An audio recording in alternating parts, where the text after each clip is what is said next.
So tuendelee na somo letu. Somo letu tunamalizia leo, je, ninaweza kujitakasa? Do you remember that? Je, ninaweza kujitakasa? Je, ninaweza kujitakasa? Hallelujah.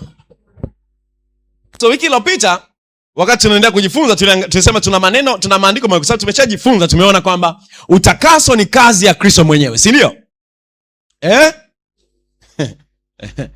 Utakaso ni kazi ya Kristo mwenyewe. Muamini hawezi kujitakasa mwenyewe. Ni kazi ambayo Kristo ameifanya katika ukombozi. Kwa damu yake ama kwa dhabihu tolewa mara moja tu ametukamilisha hata nini? Milele. Kwa sisi tunaotakaswa tumetakaswa hata milele. Muamini hatumii damu ya Yesu kila siku kwa ajili ya dhambi zake. Dhambi zake zimeondolewa mara moja kwa hiyo damu. Na anapaswa kuamini kwamba damu ya Kristo ya kuweza kuondoa kabisa dhambi, pasiwe na kumbukumbu la dhambi. Kwamba damu ya Kristo ni tofauti na damu za mafahali ya ng'ombe kondoo katika Agano la Kale, ambazo hata pamoja na kutumika hazikuweza kabisa kuondoa dhambi, ziliacha kumbukumbu ya nini? Ya dhambi. Lakini Mungu ametupa dhabihu iliyo bora kabisa, maisha ya mwana wake mwenyewe, maisha ya Kristo mwenyewe. Kwa damu yake au kwa toleo lake moja amewatakasa hata milele hao, amewakamilisha hata milele hao wanaotakaswa. Glory to God. So tumejifunza pamoja na maandiko mengi kama Waebrania sura ya 10 mstari wa 10 mpaka 14, pamoja na maandiko mengine mengi kwamba muamini amepokea nini? Utakaso.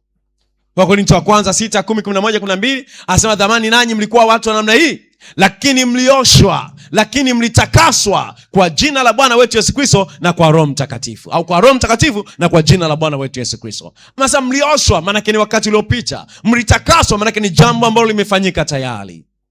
Sema nimeoshwa, nimetakaswa kwa Roho Mtakatifu na kwa jina la Bwana wetu Yesu Kristo. Kwa muamini ni aliyetakaswa. Muamini amepokea utakaso, ni kazi ya Kristo. Muamini hajitakasi yeye kama ina habari ya dhambi. Kama ni habari ya kujiweka wafu kwa ajili ya Bwana, wewe unajiweka wafu kwa Bwana. Kama unaongelea kujitakasa kwamba ninajitenga kuwa wakfu kwa Bwana, that's your business. Lakini kujitakasa kwa habari ya dhambi, muamini hajitakasi. Muamini ametakaswa.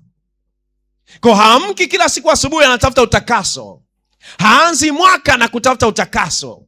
Haanzi ibada na kuomba utakaso. Sema, Bwana tunaomba ututakase kwanza. Utakase na mazingira yetu. Wewe ukisha kuwa safi, mahali ulipo pamekuwa safi. Wewe umefanywa mtakatifu, mahali utakapokuwepo kwa ajili ya kazi ya Mungu ni mahali patakatifu. Do you know this place? Tunafanyia ibada mahali hapa leo. Unajua kwamba kesho watafanyia nini hapa? It's not your business, isn't it? Wewe umepanga Jumapili utafanya ibada. Kwa mahali hapa Jumapili pametengwa kwa ajili ya ibada, ni patakatifu wakati huo. Maana pamewekwa maalum. Tusema utakaso au utakatifu ni ile na imetengwa, imewekwa maalum kwa ajili ya. Imetengwa, imetofautishwa, it's not common. Ni maalum. So kesho wanaweza kufanya mambo mengine hapa. Wanaweza kucheza disco. Lakini kwa sababu sisi tumekuja watakatifu kwa ajili ya jambo takatifu, mahali hapa ni nini? Patakatifu. Hatitaji kwanza kumwaga damu. Na mwaga damu, naosha ukuta. Ukuta una shida gani? Ukuta na damu na Yesu. Ni matumizi mabaya ya rasilimali za kimungu. Kama ulikuwa na tabia ya kumwaga damu barabarani, acha. Ni dini isiyokuwa ya kimungu. Na mwaga damu kutoka Mwanza mpaka Dar es Salaam. Si mapipa hayo ya damu umetoa wapi? Barabara nzima naachilia damu ya Yesu. Naachilia. Sema vizuri kwamba ninaomba na kupokea ulinzi wa kimungu katika safari yangu katika jina la Yesu. Acha uganga ambao wala hata huko hauna mantiki. Unamwaga damu, umeitoa wapi? Damu ni uhai wa Yesu. Damu ni roho wa Yesu. Ni uzima wake wa ufufuo. Tunalindwa na damu ya Yesu, ndio. Kwa maana ipi? Tunalindwa na maisha yake ya ufufuo, uzima wake, nguvu zake. Unataka uelewe, ukisema nalindwa na damu ya Yesu, una maana gani? Sio kimiminika kwamba na apply kila siku. No. Ulinzi tulio nao una matokeo ya jina lake. una matokeo ya kazi yake. So malaika wa Mungu wanatulinda kwa sababu ya jina lake, kwa sababu ya wokovu tulionao katika yeye. Glory to God. Nachukua damu ya Yesu namfunika. Ni uchawi kufunika watu na damu ya Yesu. Watu wengine wasimuone, ni mchumba wangu peke yangu, namfunika kwa damu ya Yesu, namfunika. Na kweli watu wanamtazama hamuoni kwa sababu umeroga. Unajua ukiwa mbinafsi unaanza kuteka watu kwa ajili yako mwenyewe. Watu bila hiari yao wamesema ni wakwako. Namshika namfunika kwa damu ya Yesu, wasimuone wengine wote. Ninamuona mwenyewe tu. Ni uchawi. Kwa unaweza kufanya uchawi kwa jina la Yesu, unajua? Hamjui? Watu wanafanya uchawi. Asa kwa jina la Yesu, apigwe, natuma malaika wampige, natuma malaika. Wewe sema waziwazi kwa sababu umeamua kuwa mchawi. Sema waziwazi, natuma majini. Usimuhusishe Roho Mtakatifu kwenye kazi zako za kupiga na kuua. Mungu hayumo humo. Mwambie jina lako, Mungu hayumo humo. Kwa hiyo unajua wewe wazi. Ujitambulisha kabisa. Natuma majini, jini makata, kamata yule, na kutuma. Maana wewe umekuwa mganga, muuaji. Roho Mtakatifu yupo kwenye biashara ya kuua watu. Yupo kwenye biashara ya kuponya na kuokoa watu. Glory to God. Hallelujah. So mtu anaweza kufanya uganga na uchawi kwa kutumia Biblia, kwa kutokuelewa, kafanya mambo ya kishirikina. Kwa tumesema utakaso ni kile tulichopokea tayari mara moja katika nani? Kristo Yesu. Hatuombi utakaso kila siku. Hatujioshi kwa damu ya Yesu kila siku. Tumeoshwa tayari. Ni safi kwa ajili ya Bwana. Roho wa Mungu anakaa ndani yetu, ndio utakaso wetu. Kristo anakaa ndani yetu, ndio utakaso wetu. Tumetakaswa. Sema nimetakaswa. So tukasema kuna maandiko ambayo yanaweza kuonyesha kwamba muamini anapaswa kujitakasa, yasiposomwa vizuri. Wiki iliyopita tuliangalia Waebrania ngapi? 12:14. Wangapi wanakumbuka hiyo? Safi, mwanafunzi mzuri. Tuliangazia Waebrania 12:14 wiki iliyopita,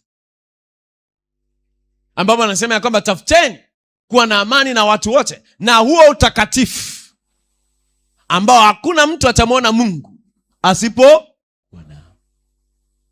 Sasa tukasema ana maana gani kwa kusema tutafute utakatifu? Maana hata unasema huwezi kujitakasa. Mungu amesema tafute amani na huo utakatifu. So tulisolve hiyo, si ndivyo? Silieleweka Sasa leo tuna andiko lingine la kuangazia kwa ukaribu ili kuondoa mashaka yote juu ya ukweli kwamba muamini ana utakaso kwa asili yake ndani ya Kristo. Kwa muamini ana utakaso kwa asili yake. Yaani utakaso ni asili yako, umetakaswa. Ulizaliwa ukiwa umetakaswa katika Kristo Yesu. Glory to God. Wakorintho wa pili sura ya 7 mstari wa kwanza. Wakorintho wa pili sura ya 7 mstari wa kwanza. Sio kasema Wakorintho wa 7, alafu nasema nataka KCC. Mimi ni mwana KCC, niko hapa kuleta ujumbe. Wakorintho wa 7 mpaka wa 13. Tutakuchapa. So Wakorintho wa pili sura ngapi?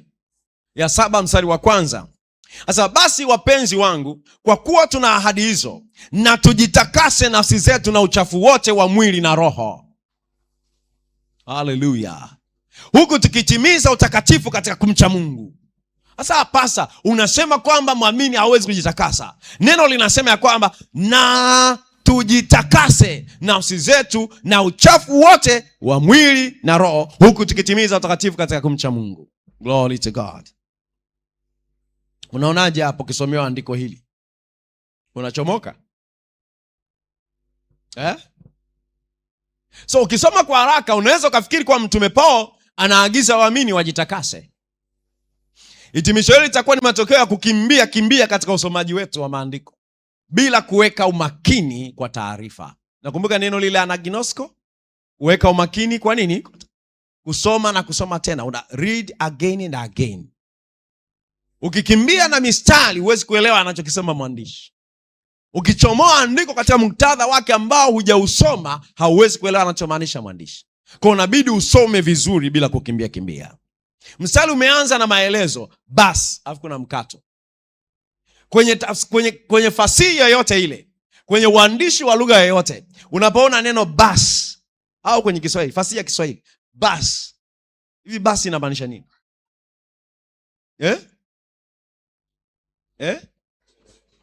Kinachoendelea ni hitimisho. Okay, tuseme basi. Maana yake nataka kusema ni hitimisho. Haya. Nyingine maana yake ni nini? Kianza na basi. Maana yake nyuma kuna nini? Do you understand? Hawezi kusema basi wapenzi na basi haitokei tu. Anapoanza na basi maana yake kuna mambo amekuwa anafanyaje? Anayaongea. Ndio maana tunasema usomaji mzuri wa Biblia usisome mstari mmoja. Unasoma kwa muktadha. Muktadha maana yake nini? Unasoma maandiko au mistari nyuma ya na mistari mbele ya, upate jumla ya wazo alikuwa analiwasilisha mwandishi. Haleluya. Sasa sura hii imekatwa, imeanza na basi. Lakini kuna sura ya 6 na maelezo ambayo yanaunganika na basi. Maana yake ukiikosa sura ya 6 huwezi kuelewa basi anaongelea nini mbele ya basi. Jamani, basi Kiswahili sio basi ya budi. Kama tunasikilizana vizuri. Glory to God. Anasema basi wapenzi wangu, kwa kuwa tuna ahadi hizo. Hasa nikuulize, ahadi zipi? Amen, amen.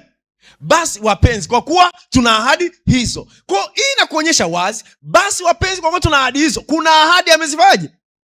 Amezizungumza. Kwa kuelewa anachosema mbele, lazima nirudi nyuma kuona mwandishi alikuwa anazungumzia vitu gani.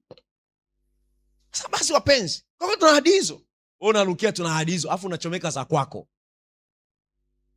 Ni kama yale mambo anasema, Paulo anasema kwenye Wafilipi 4:13, na yaweza mambo yote katika yeye. Na yaweza mambo yote. Bwana, mwaka 2006 2007 kama sikosei. Tukachukuana na watu wangu tukaenda Boko kule. Boko, mnafahamu Boko, Tafes. Eneo la Tafes la Boko kule. 2007, yes. Ilikuwa mwaka wa pili kwenda wa 3 chuo kikuu cha Dar es Salaam. Nimechukua watu wangu tumeenda kule. Nilikuwa na semina, nafundisha semina ilikuwa ya manabii. Nosi nazo na audio nazo kama unabisha. Record. Nafundisha nini? Semina manabii, naandaa manabii katika nchi. So, uko kule. Don't mind it. Hallelujah. Hallelujah. Kwani kuna shida? Tunaandaa manabii. So, tumekaa kule na manabii. Amen, amen. Au manabii wanaoandaliwa. Glory to God. Nikiwa na rafiki yangu mmoja, watu ambao tulikuwa tunatiana moto katika mambo ya neno na kujifunza na kufanya nini. So tunafika hapa tunajifunza, sasa umefika wakati ambapo tunajifunza namna ya kutafakari na kulikiri neno ili likeo katika mambo mbalimbali. Haleluya. Kwa tunachukua mstari ule, tukachukua ule mstari ule wa nini? Wa Filipi 4 ngapi? 13. Naweza mambo yote katika yeye anitie nguvu. Haleluya. Afu unabinafsisha, naweza mambo yote katika nitie nguvu, naweza kufanya kile, naweza kufanya kile. Tunaongea, tunakiri, tunaongea, tunakiri, tunaongea, tunakiri. Mambo yote. Hebu sema yote. Sasa la msingi linakuja. Paulo alikuwa anamaanisha anaweza mambo yote. Haiwezekani. Uwezi katokea tu uwanja wa ndege. Wasa pilot amepata changamoto, tunailisha ndege itaondoka saa 12. Sasa nayaweza mambo yote katika nitie nguvu. Umewahi kuendesha ndege? Sijawahi kwenda darasani, lakini ninaye Yesu anitie nguvu. Tutasafiri tu. Nyie kaeni. Utajua sasa Bwana ndiye mchungaji wangu. Atanionyesha njia inipasao kuiendea. Ananiongoza katika njia. Atanionyesha njia sana. Bwana amesema atanishauri jicho lake likinitazama.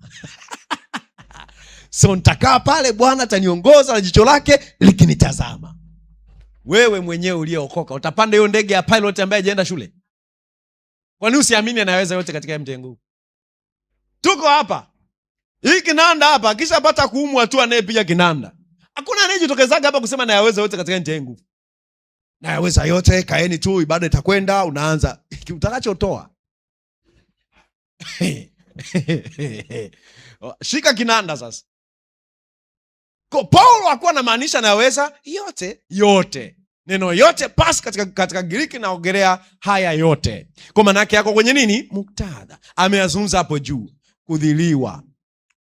Kuwa na njaa na nini? Na kushiba. Ameongelea hayo mambo pale. Tuko pamoja Kwa sana yaweza yote yapi? Hayo.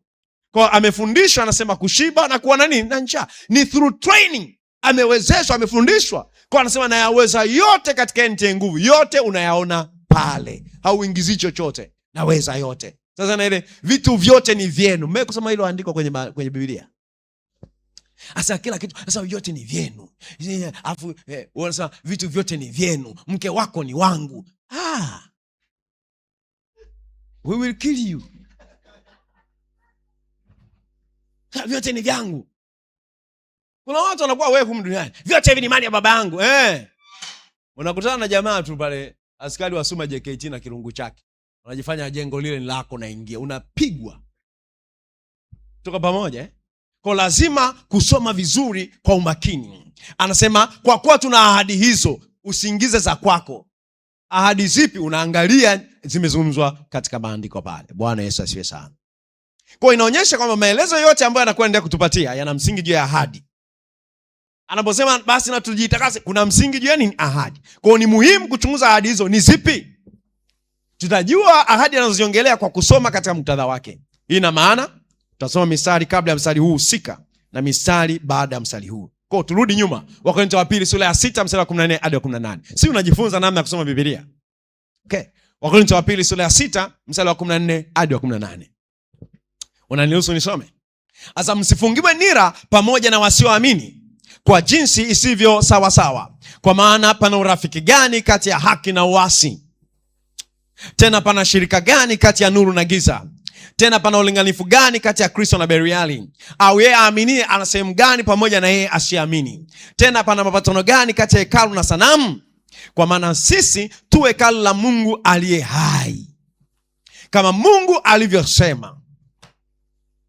Kama Mungu alivyosema ya kwamba, si mnaziona ahadi, nitakaa ndani yao na katikati yao nitafanya nini? Nitatembea. Nami nitakuwa Mungu wao, nao watakuwa watu wangu. Mstari wa 17 twende pamoja. Kwa hiyo tokeni kati yao, mkatengwe nao, asema Bwana. Msiguse kitu kilicho kichafu, nami nitawakaribisha. 18 nitakuwa baba kwenu, nanyi mtakuwa kwangu wanangu wa kiume na wa kike, asema Bwana Mwenyezi.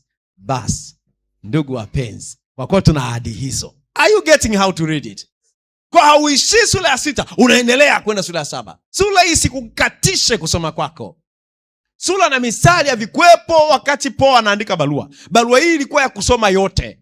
Sura na mistari vimeongezwa baadaye na wafasiri wa maandiko. Kwa hakukuwa sura wala mstari. Paulo anategemea unasoma sura ya kwanza, unakwenda ya pili, unaunganisha ya 3, ya 4, ya 5, ya 6, ya 7 mpaka unamaliza. Kwa hiyo unasoma kama mazungumzo. Namna nzuri ya kusoma Biblia yako ni kuisoma kama nini? Mazungumzo. Mazungumzo, kuna maswali na majibu. Unaangalia mada inavyoenda. Amemaliza hoja hii, anaanza hoja nyingine. Unapita katika mawazo, alikuwa anasema nini? Alikuwa anaongea na nani? Kwa nini aliongea hilo? Haleluya. Sio unachomoa tu kama mstari pale pop.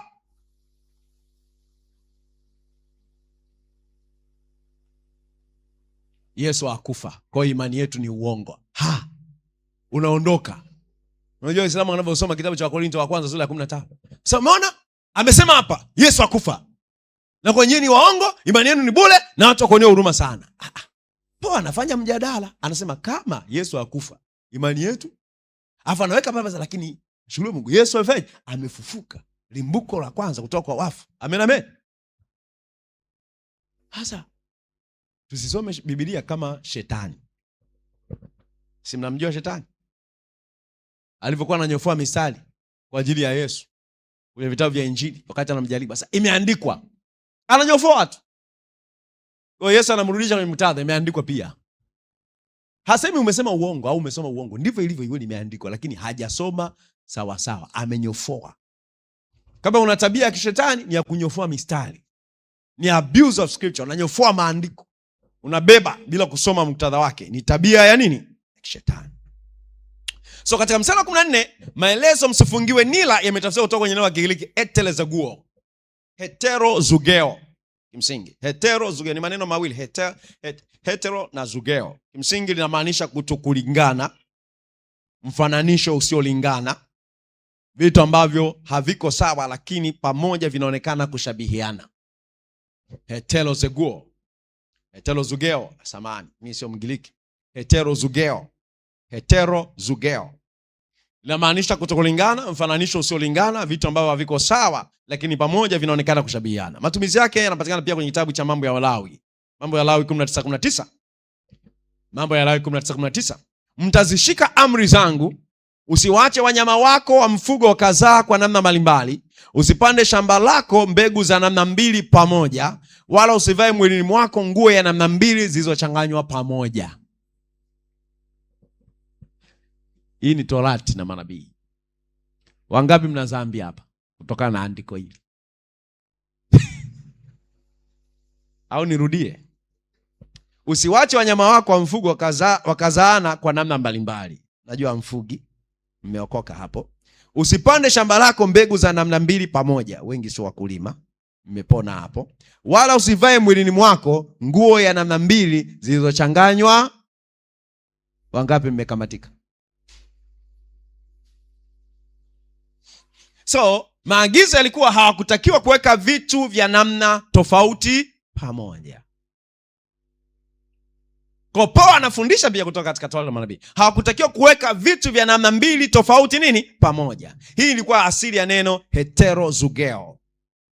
Kwa Paulo ameelezea hii ni nira isiyo sawasawa kwa muamini kuwa na mahusiano ya karibu sana na mtu asiyeamini. Mahusiano ya karibu sana na mtu asiyeamini. Tunawapenda watu wote, waamini na wasioamini.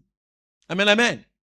Tunafanya biashara na wasioamini. Wengine ni ndugu zetu, wengine wako kwenye familia zetu, wengine ni mashangazi, ni wajomba, baba, babu, bibi, mtoto, mjomba. We love them. Lakini kuwa na uhusiano wa karibu sana na asiyeamini, Paulo anafundisha, anasema msifungiwe nila isivyo sawa sawa. Kwa isivyo sawa sawa maana yake kuna jinsi ilivyo sawa sawa, alafu na namna isiyo sawa sawa.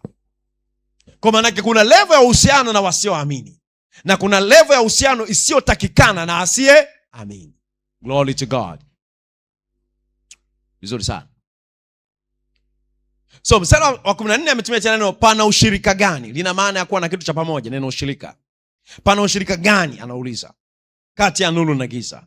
Paulo anaeleza kwamba nuru haina kitu shirika na giza, na haki haina kitu shirika na uasi.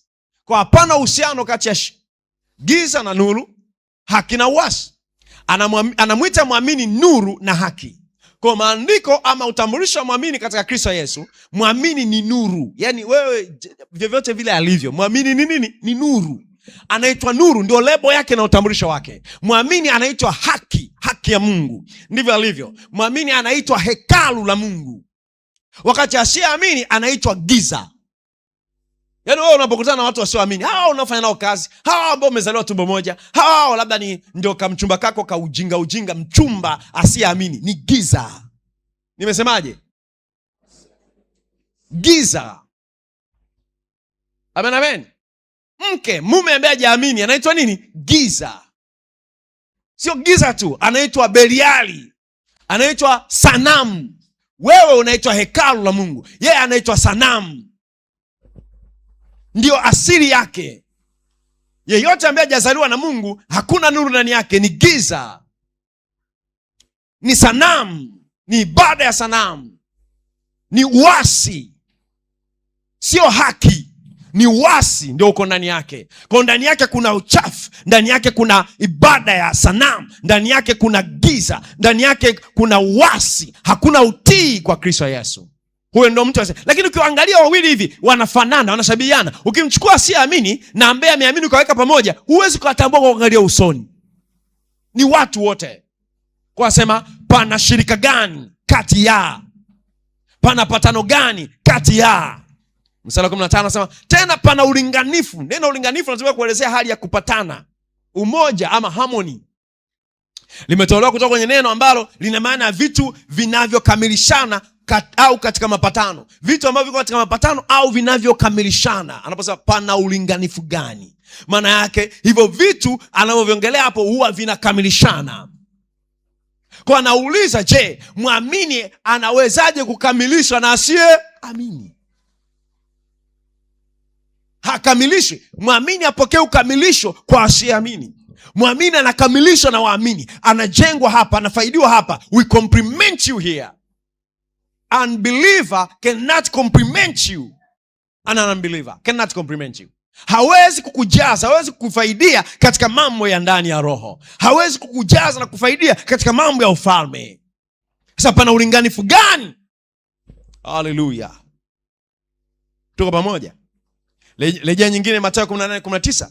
Tena nawaambia ya kwamba wawili wenu watakapopatana duniani katika jambo lolote. Umeona neno kupatana hapo? Anasema watalifanyiwa na Baba yangu aliye mbinguni. Matendo ya Mitume 5:9.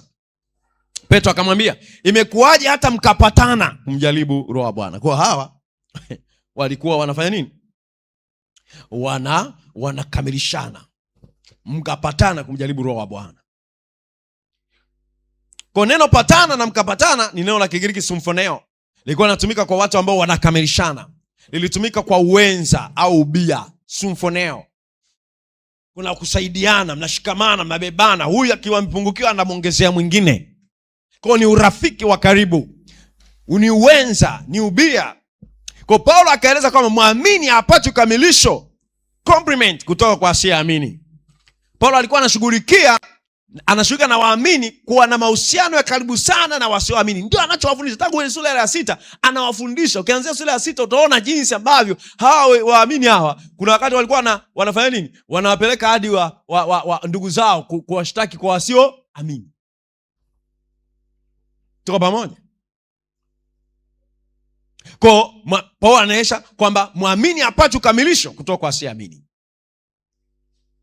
Katika mstari wa 16 anasema mapatano. Neno mapatano lina maana ya mpango wa pamoja. Ni neno lenye maana ya mpango wa pamoja. Nazungumza maana kutoka kwenye maneno ya asili. Sitakutajia maneno ya asili kwa sababu naona hata yakusaidii sana. Neno mapatano hapa, kimsingi kama unalitaka sana, ni neno la Kigiriki sukto thesis. Suko thesis. Sasa sijui litakusaidia nini.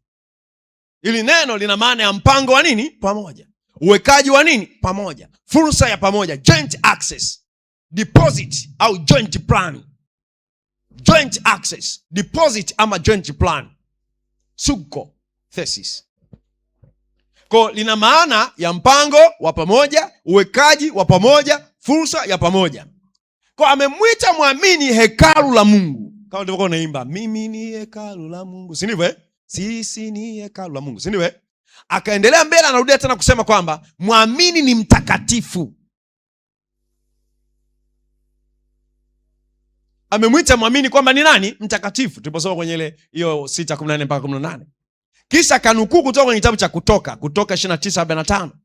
Na vile tulisoma wote. Twende Kutoka 29:45 alafu tusome pale. Uone Paulo amenukuu kutoka wapi. Kitabu cha Kutoka sura 29. Hallelujah. Are you there? Mstari 45. Umefika? Asema, na mimi nitakaa kati ya wana wa Israeli, nami nitakuwa Mungu wao. Mnakumbuka alinukuu hapa kwamba Mungu anasema kama alivyosema, nitakuwa Mungu kwao nao watakuwa watu wangu. Nitakaa katikati yao. Tuko pamoja? Kwa mimi nitakaa kati ya wana wa Israeli, nami nitakuwa Mungu wao. Ilikuwa ni ahadi na imetimilika. Kwa mstari wa 17 amenukuu kutoka kitabu cha Isaya kwenye mstari wa 17 ile wa Korinto wa pili 6:17. Sasa ule mstari wa 17 amenukuu kutoka Isaya. Hebu naomba mtu mmoja, Apostle Boni, fungua wa Korinto wa pili 6:17. Alafu sisi tunaendelea na Isaya 52:11. Isaya 52:11 sisi wote tufungue. Alafu Apostle Boni fungua wa Korinto wa pili wa Korinto wa kwanza sura ya 6 mstari wa ngapi? Wa pili, sorry. Wa pili sura ya 6. Tulikuwa wa pili, si ndio? Sura ya 6 mstari wa 17. Anasemaje? Kwa hiyo tokeni kati yao mkatengwe nao. Asema Bwana. Msiguse kitu kilicho chafu. Nami nitawakaribisha. Nitakuwa baba kwenu, nanyi mtakuwa kwangu wana wa kike na wa kiume. So Isaya 52:11 anasema, nendeni zenu, tokeni huko, msiguse kitu kichafu, tokeni kati yake, iweni safi ninyi mnaochukua vyombo vya Bwana. So Paul alikuwa anafundisha kutoka kwa nani? Nabii nani? Isaya. Si unajua nyaraka zote ni mafundisho kutoka Musa na manabii, isn't it? So anafundisha kutoka katika Isaya.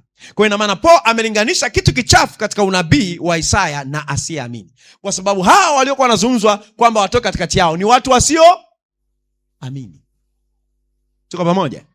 Amesema nendeni zenu, tokeni huko, msiguse kitu kichafu, tokeni katikati yake, iweni safi ninyi mnaochukua vyombo vya Bwana. Kwa Isaya alikuwa anazungumza ni anataka wana wa Israeli watoke katikati ya jamii ya watu waabudu sanamu, watoke katikati ya jamii ya watu wasioamini, wasiguse vitu vinavyoletwa ni kichafu, watoke katikati yao. Alafu Mungu anaahidi atakuwa katikati yao, atakuwa baba kwao, watakuwa kwake watoto wa kiume na wa kike. Haleluya. So kulingana na ahadi hizi ambazo Mungu alisema nitakaa katikati yao, nitatembea katikati yao, anasema kwa kulingana na ahadi hizi sasa ambazo sasa zimetimia, tunaitwa wenye haki. Amen, amen. Tunaitwa nuru, tunaitwa tulioamini, tunaitwa hekalu la Mungu. Tunaitwa haki, tunaitwa nuru, tunaitwa tulioamini, tunaitwa hekalu la Mungu. Haleluya. Wasioamini wanaitwa nini? Wasi, wanaitwa sanamu, wanaitwa Beliali, wanaitwa sijui nini tena pale Mungu wangu. Wasioamini nalo ni jina lao. Bwana Yesu asifiwe sana. Glory to God. Kwa maana yake ilikuwa katika msingi huu sasa ndio akatoa maelekezo kwenye Wakorintho wa pili 7:1. Kwa hiyo tunaweza kaendelea Wakorintho wa pili 7:1 baada ya kuelewa mambo ya nyuma hapo, si ndio So kuna ahadi ambazo Mungu anasema nitakaa katikati yao. Amen, amen.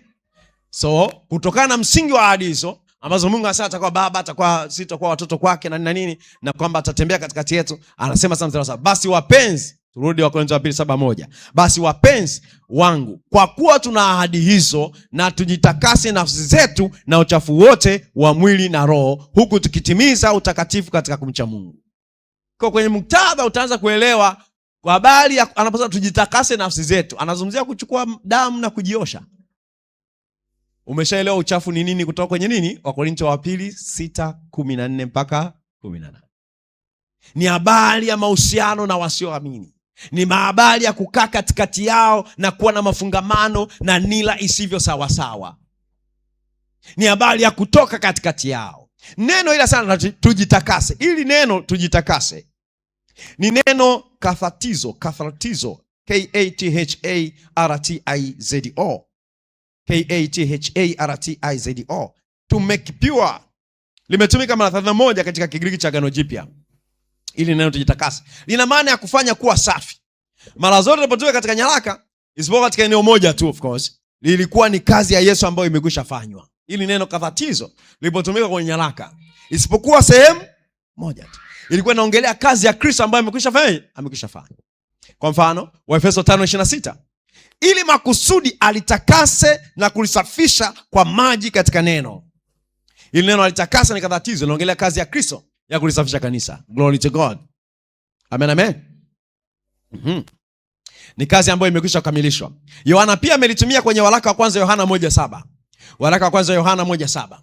Waraka wa kwanza Yohana 1:7. Anasema, bali tukienenda nuruni kama yalivyo katika nuru, twashirikiana sisi kwa sisi na damu yake Yesu mwana wake yatusafisha dhambi yote. Kwa anaposema yatusafisha, haongelei kitu ambacho kinafanyika kila siku. Anaongelea kazi ambayo imekwisha fanywa. Ni neno kathatizo. Inaongelea kile ambacho Kristo amekwisha fanya, yatusafisha dhambi yote. Kwa anaongelea kama kazi katika wakati uliopita tumekwisha kutakaswa, tumekwisha kuoshwa kutoka katika dhambi zetu. Waebrania 9:14.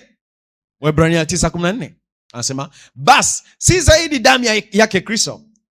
Basi si zaidi damu yake Kristo, ambaye kwamba kwa Roho wa milele alijitoa nafsi yake kwa Mungu kwa sadaka isiyo na mawaa, itawasafisha dhamiri zenu na matendo mafu, mpate kumwabudu Mungu aliye hai. Ili neno safisha au itawasafisha katika andiko hilo hapo juu limekwisha kutokea kwa dhabihu ya Yesu Kristo. Kwa sio kwamba ni kitu ambacho atawasafisha, anaongelea matokeo ya ile kazi ambayo imekwisha fanyika Yesu Kristo.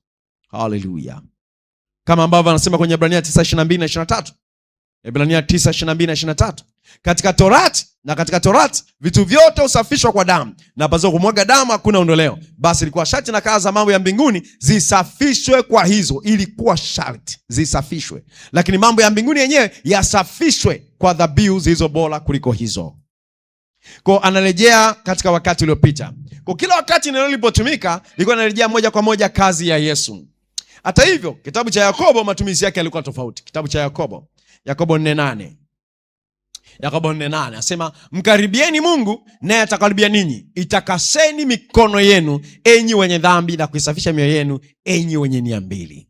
Yakobo ametumia hili kwa kile ambacho muumini anapaswa kufanya. Sawa sana Wakorintho wa 2:7:1. Amesema jitakaseni. Wakorintho wa 2 basi wapenzi, kwa kuwa tunadai hizo na tujitakase.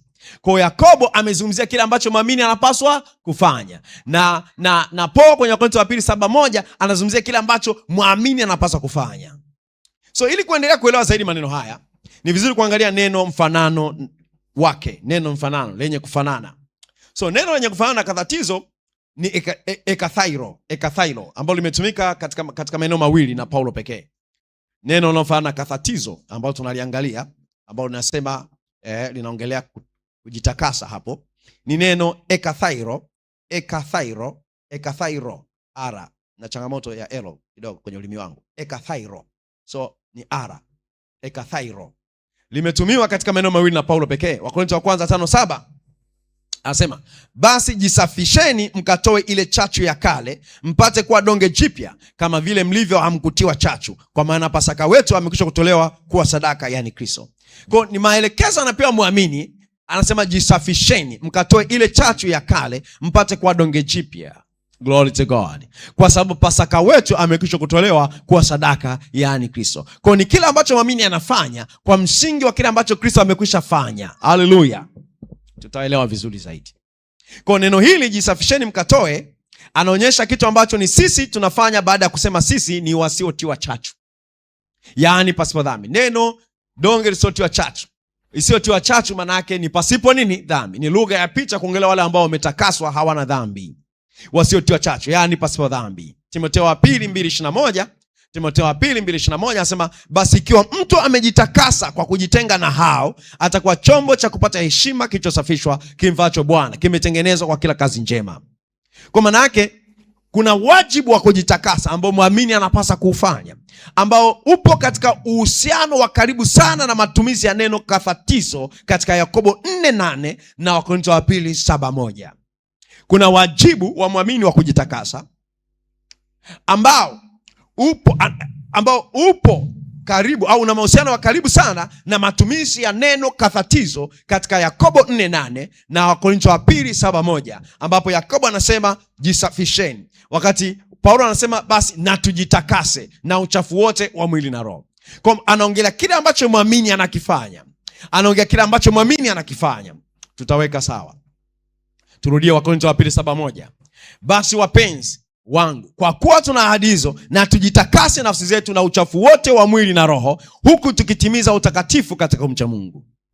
So anasema kujitakasa kutoka katika nini? Uchafu wote wa nini? Wa mwili. So bila kusahau aya iliyotangulia au kule ambako tulisoma katika maneno yaliyotangulia kabla ya kufika sura ya 7, alikuwa anafundisha uhusiano kati ya muamini na asiye amini. Kwa hiyo uchafu wa mwili utapatikana wapi? Au utakuwa ndani ya nani? Ndani ya asiyeamini. So teaching, unaposoma unaangalia fundisho la mwandishi ni nini, kwa sababu maneno yanaeleweka katika muktadha wake. Neno moja linaweza kutumia mahali pengine likiwa linamaanisha jambo lingine kulingana na kile kinachofundishwa.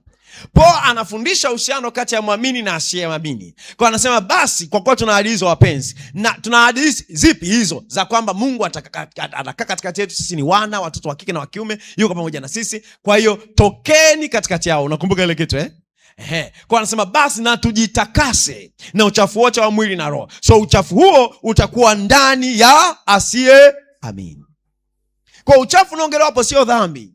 Kujitakasa kunakoongelewa katika Wakorintho wa 2:7 sio dhambi, kwa sababu kujitakasa ambako anaongelea ni kwa habari ya kutofungamanishwa nila na wasioamini, sivyo sawa sawa. Amekuwa anazungumza juu ya habari ya ushirika, mapatano.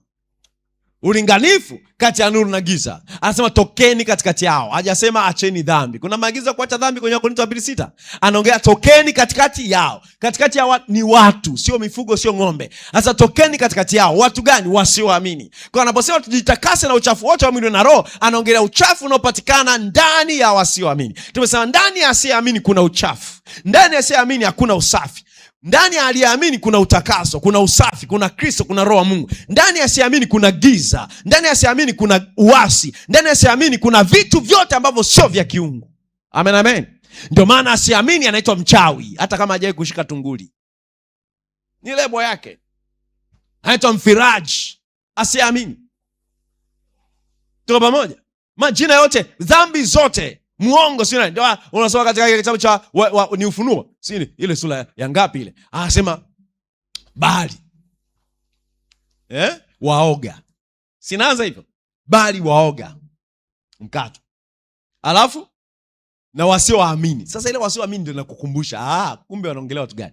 Ile mikato ile na zile kai pale ni neno linalo sio kuunganisha vitu vile tofauti. Kwamba anaongelea waoga peke yao, wasioamini peke yao, wachawi peke yao. Anachomaanisha hivi. Bali waoga, yani wasioamini, ambao ndio waongo, ambao ndio wachawi, ambao ndio wazinzi, ambao ndio sijui wafanye nini, ambao anataja yote ni sifa za asiyeamini. Waamini wanaitwa bali ninyi ni mzao mteule. Umewahi kusikia muamini anaitwa nguruwe? Sometimes watu wanajipaga majina. Mtu anahubiri kondoo wa Mungu, watoto wa Mungu, anaambia ninyi nimekuwa manguruwe. Nachukua Biblia yangu vizuri, naenda nyumbani na Mungu ananibariki. Naenda kunywa juisi safi ya baridi na kaa na tafakari wema wa Bwana. Uniite nguruwe? Tinye manguruwe. Mwamini hajai hata Yesu katika kutoa mifano yake hajai kufanisha aliyeamini aka mwehu akamfanisha na nini? Na nguruwe. Imagine wasioamini wenyewe Yesu anawaita kondoo aliyopotea. Unaelewa hiyo kitu? Wanaitwa Mungu nyinyi mnaongelea mbuzi, Mungu ana mbuzi. Mungu anaongelea kondoo wake walio. Tunapoenda kuhubiri injili tunataka kondoo waliofanyaje? Do you understand? So katika mifano mbalimbali of course, wasioamini wamepewa sura za mambo kama hayo, si mbuzi, sawa, wamepewa majina yote mabaya. Lakini muamini anaitwa na Mungu mwenye haki, anaitwa mtakatifu, uzao mteule, taifa takatifu la Mungu, watu wa miliki ya Mungu, kuhani wa kifalme. Haleluya, mtoto wa Mungu, nuru. Sasa ninyi ni chumvi ya ulimwengu, ninyi ni nuru ya ulimwengu. Hiyo ndio lebo ya waamini. Glory to God. Asiamini ndiye muongo, muoga. Hata wewe jasiri vipi unaitwa muoga tu. Ni muoga. Kwa nini? Umekataa kuiamini injili. Muoga wewe. Mchawi.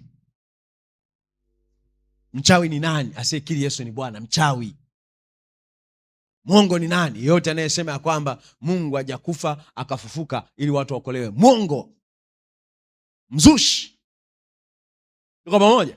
Kwa ndani yake kuna mbegu inaweza kuzalisha aina ya dhambi zote. Kwa sababu ndani ya muamini roho wa Mungu hazalishi dhambi. Roho ya Mungu ndani ya muamini inazalisha nini? Upendo. Tunda la Roho, si ndio? Matokeo ya Roho. Upendo. Na mengine yote yanayotokana na upendo. Utu wema, fadhili, uaminifu, upole, kiasi, uvumilivu. Haleluya. Na yanayofanana na nini? Na haya. Kwa ndani ya siamini roho inaitwa utu wa dhambi.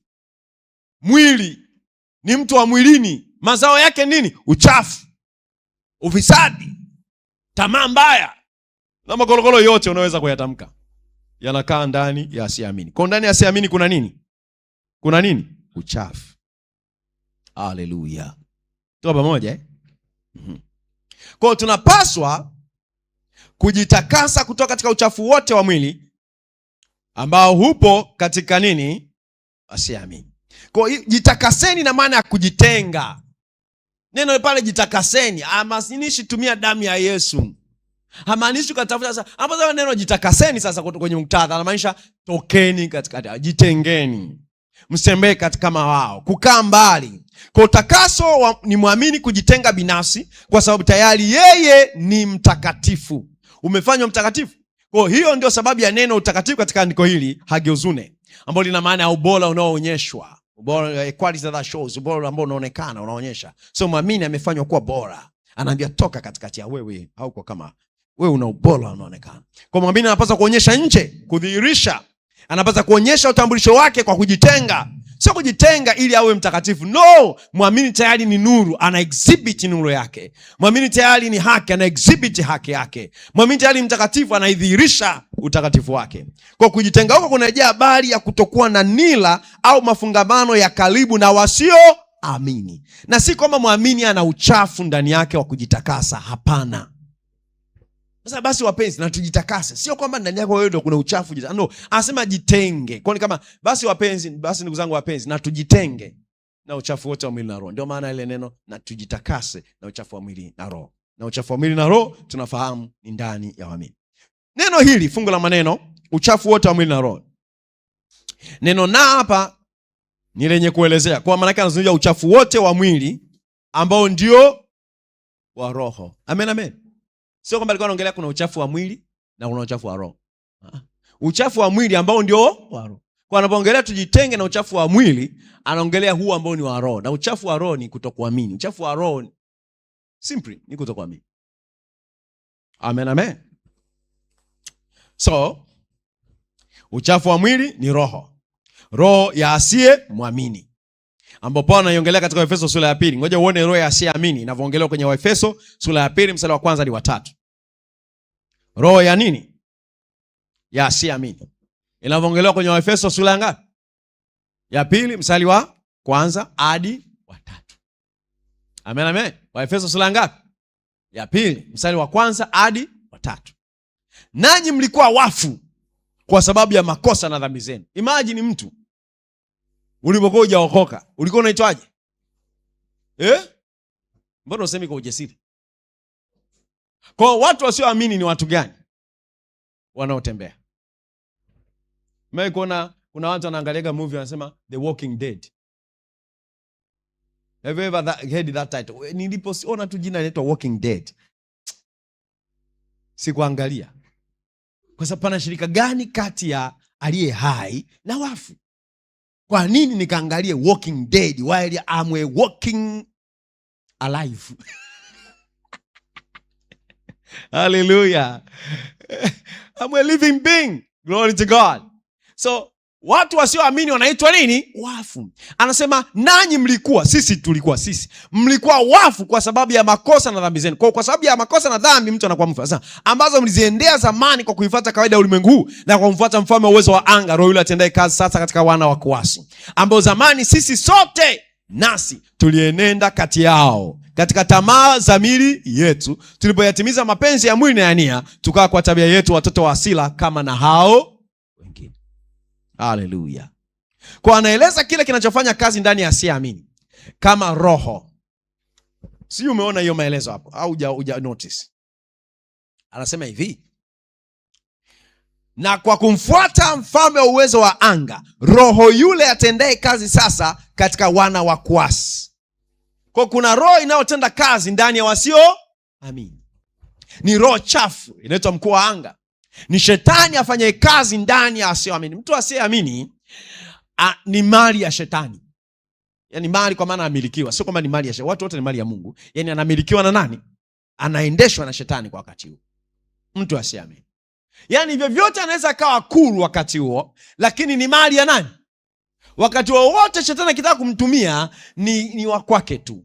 Kuna watu wameachiwaga tu kwa sababu adui anajua ni wa kwangu wakati wote. Ni sasa anasema kuku wa kwako au mshiki nini? Manati. Unasubiri tu jioni akiingia kwenye banda, unajitwalia safi, unakata shingo. Imeisha hiyo. Lakini kuku ambaye sio unamotea, unamwekea mahindi, unamvuta ili asogee, unawekea mitego. Watu ambao hawajaamini wako mikononi mwa shetani. Haujui siku yote anaweza kaa chochote. Ndio maana mimi huwa nawashangaa watu wanaojifanya wanajua kupima watu sana. Yaani mtu aamini, sio muamini. Sasa yule ni mtu mwema. Hanywi sigara, havuti pombe. Mtu safi, anajali, anakea, anapenda anavyonikea, ni mtu mwema. Sio kuna mablaza ambao wako kanisani lakini hawakei. Nenda kachukua huyo mtu mwema sasa. Hutaamini. Kwa sababu hutajua lini mwenye mali yake atakuja. kuanza kuitumia anavyotaka. Yeye ni mtumwa wa nani? Wa Shetani. Yeye ni mtumishi wa Shetani. Yeye ni mtumwa wa dhambi. Anaweza kutumiwa wakati kwa, anaweza kuwa mzuri kabisa miaka 5, 7. Inawezekana.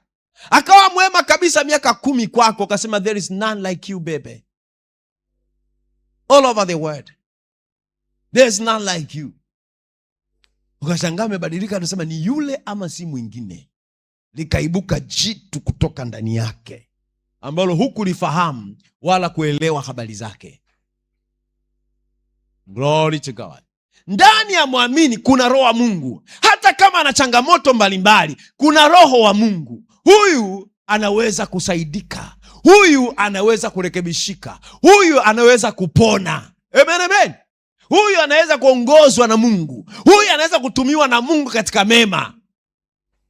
Ni nuru, sio giza.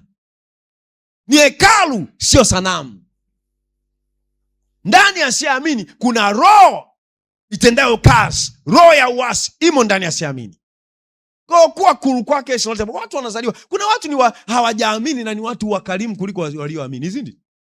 Kuna watu yani ni usemi wao umenyoka na ana Mungu ndani yao, lakini usemi wamejifunza tu wana maadili. Kwa sababu kuna wao mengine unaweza kujitrain tu kimaadili, ukawa mtu unayeongea vizuri, unayejali watu. Lakini upendo wa kweli ni kama mtu aliyekaliwa na roho. Watu wanaweza kusamehe ni waliokaliwa na roho.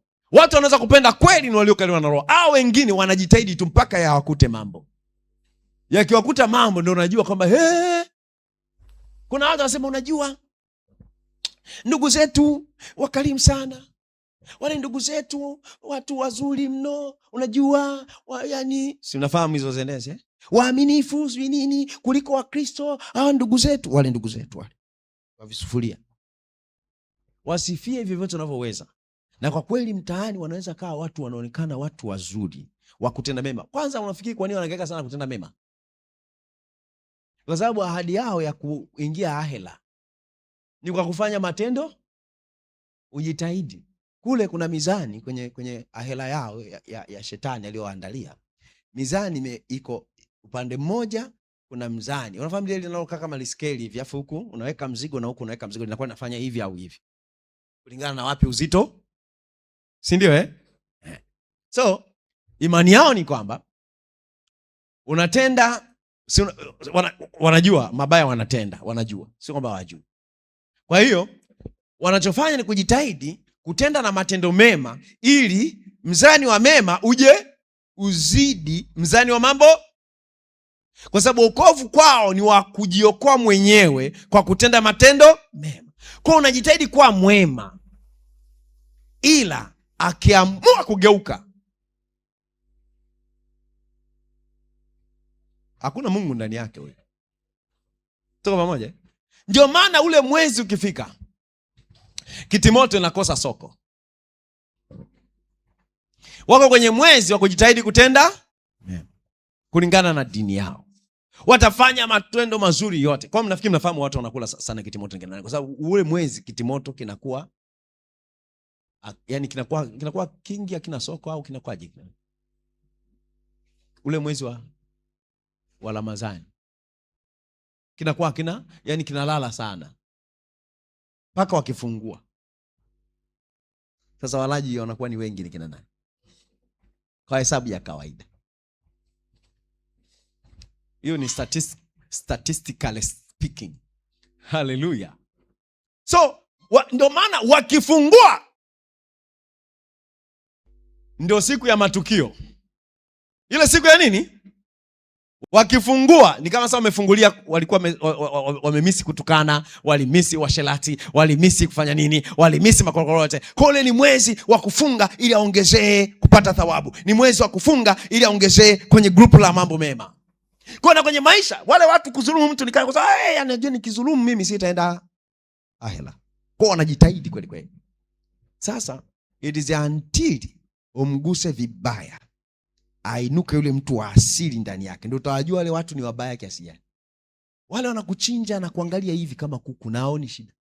Unachinjwa. Wale wako tayari kumuua ndugu yao kwa sababu tu amesema anakuwa Mkristo. Tena kumuua vibaya, kwa kumuua. Yaani unajua kumuua vibaya. Mimi sijui kama mmekutana na hao watu kwa asili zao vizuri. Mimi sijui kama mmekutana nao. Inawezekana hujakutana nao. Wenyewe kabisa. Acha na mimi sijui nini mudi hata msikiti wenyewe hauelewi. Acha na hao watu hao hawajielewi tu. Wale wenyewe wale wanaokuwa hadi na sigda hapa wale. Wamenyoka hivi wema liibuke hilo kitu mo ndani yake, asili yake yenyewe jizilishe. Hakuna mtu lakini kwa inshallah hakuna shida inshallah. Yani mwema amenyoka mkarimu, karibuni chukueni tu suna nakaa, atakupa chakula, atakupa nini. Sasa jichanganye, jifunganishe nila, isivyo si mwema. Jichanganye sasa. Abdalla mtu mwema, jibebe sasa. Siku isiyo na jina anaweza kachinja hata mtoto wako uliyemzaa kwa tumbo lako, kwa mambo tu fulani fulani, kwa sababu shetani ndiye baba wa uovu na anatawala ndani ya wasio nini, wasioamini. Amen, amen. Kwa anaeleza kile kinachofanya kazi ndani ya asiamini kama roho. Hivyo tamko kuwa tujitakase nafsi zetu na uchafu wote wa mwili ambao ni roho, inaongelea roho ya asiyeamini. Roho ya sikao tunajitenga na uchafu wote. Uchafu utakuwa nini? Roho ya asiyeamini. So roho ya asiyeamini ndio inaongelewa kama uchafu. Neno uchafu linatafsiriwa kutoka neno la Kigiriki morusmos. Morusmos, sema morusmos. Neno uchafu ambalo limetolewa katika neno molumo. Molumo. Umesikia bwana mzee? Nini? Molumo. So molumo lina maana ya uchafu ambao unaweza tu kupatikana ndani ya asiyeamini. Ndio matumizi ya neno molumo. Morusmos kutoka neno molumo. Ni uchafu unaopatikana tu ndani ya asiyeamini. Ni spiritual uncleanness, sio uchafu wa mwili, ni uchafu wa jinsi ya roho. Mtu kutokuwa na Mungu ndani yake. Haleluya. Kwa anamwambia muamini akae mbali, ajitenge na uchafu unaopatikana au uliomo ndani ya roho ya asiyeamini. Muamini kamwe hawezi kuwa mchafu. Yeye ameoshwa, hana ushirika na hekalu la sanamu, na ndio sababu akasema kwa hiyo tujitakase na uchafu ndani ya asiyeamini. Haleluya. Afu mbele anasema huku tukitimiza. Neno kutimiza pale na maana ya kufanya kitendo, kufanya kitu fulani. Wakati ambapo neno utakatifu katika andiko hili hapo limetafsiriwa kutoka neno la Kigiriki lenye maana ya kile ambacho kinaonyesha au kile ambacho kinaonyeshwa au kinadhihirishwa. Kwa Paulo alichokuwa anakifanya ni kuwaelekeza tu, kuonyesha utakatifu wao katika mahusiano yao. Turudie Wakorintho wa pili 7 pale wakati tunamalizia. Turudie pale wakati tunamalizia. Wakorintho wa pili 7:1. Are you there?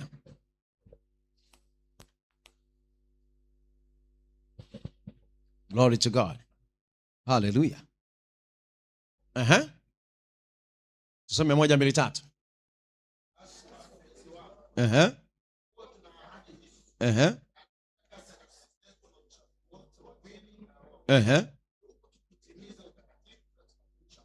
Okay.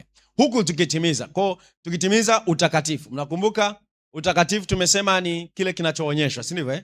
Matumizi ya neno hilo, neno utakatifu limetafsiriwa kutoka kwenye neno lile hagiozune. Narejea neno hagiozune. Hata Warumi 1:4 na 1 Thesalonike 3:1. Hii neno kutimiza ni epiteleo. Hallelujah. So hii linaongelea kudhihirisha. Maana sisi tumeshakuwa watakatifu, kwa maana tutembee kama watakatifu. Namna gani tunatembea kama watakatifu? Kwa kujitenga. Kwa hiyo tukitimiza lina maana ya kufanya kitendo, kufanya kitu fulani. Kwa anachomaanisha ni kwamba ni kuelekeza, kuonyesha kwamba utakatifu wao katika mahusiano yao. Yaani ni watakatifu, sasa ni wa kudhihirisha huo utakatifu katika mahusiano yao na wengine. Namna gani unadhihirisha utakatifu wako? Yaani kutengwa kwako au tofauti wako katikati ya wengine ni kutoka katikati yao. Unatokaje? Kwamba usifanye nao biashara, kwamba usisome nao chuo kimoja, ama ni hivyo, si ndivyo? Maana yake usiwe na nila isiyo sawa sawa. Ndio alichokuwa anafundisha toka pale. Maana yake usitembee katika njia zao ambazo sio njia zako za kiungu, sio maisha yake. Kama kuna vitu wanafanya ambavyo sio vya kimungu, wewe usiwe na nila pamoja nao katika hayo. Biashara haina shida, fanya biashara nao. Kazi hazina shida, fanya kazi nao. kuwatembelea, kuwaona, kuwa na misiba, kwenda nao kwenye msiba, kuwaona wakati wa mateso na shida. Hakuna changamoto yoyote. Lakini katika yale mambo ambayo ukifungamana ni sivyo sawasawa, toka katikati yao. Haleluya. Katika zile tabia na mwenendo ambao sio wa kiungu, toka katikati yao. Neno kumcha lina maana ya hofu au heshima. Hivyo tunapaswa kumheshimu Mungu katika mahusiano yetu. Wasioamini hawawezi kuwa katika mahusiano ya karibu na mwamini.